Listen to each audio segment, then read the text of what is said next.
செய்யாறு வடக்கு ஒன்றியத்திற்கு உட்பட்ட பகுதிகளில் செய்யாறு சட்டமன்ற உறுப்பினரும் மாவட்ட கழக செயலாளரும் முன்னாள் அமைச்சருமான முக்கூர் சுப்பிரமணியன் வாக்களித்த பொதுமக்களுக்கு நன்றி தெரிவித்தார்.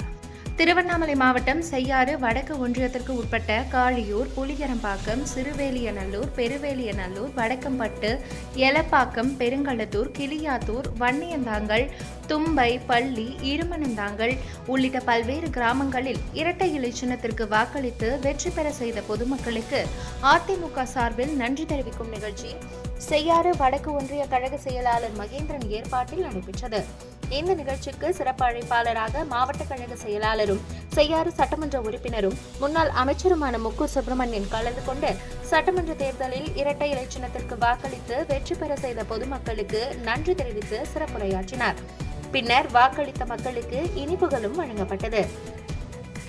இந்த நிகழ்ச்சியில் மாவட்ட இணை செயலாளர் விமலா மகேந்திரன், ஒன்றிய அவைத் தலைவர் செபாஸ்டின் துரை, விண்ணவாடி ராஜா, அணக்காவூர் மேற்கு ஒன்றிய கழக செயலாளர் செய்யாற்றை வென்றான் துரை, அணக்காவூர் கிழக்கு ஒன்றிய செயலாளர் பையூர் சிவராஜ், மாவட்ட பொருளாளர் ஆலத்தூர் சுப்பராயன், வழக்கறிஞர் பிரிவு மாவட்ட செயலாளர் முனிசாமி, இளைஞர் மற்றும் இளம் பெண்கள் பாசறை மாவட்ட செயலாளர் அருண், தகவல் தொழில்நுட்ப பிரிவு மாவட்ட செயலாளர் தவமணி, மாவட்ட பிரதிநிதி வரதன், பெருமாள், பழனி, அரசூர் வெங்கடேஷ் உள்ளிட்ட அதிமுக கட்சி நிர்வாகிகள் பலர் கலந்து கொண்டனர்.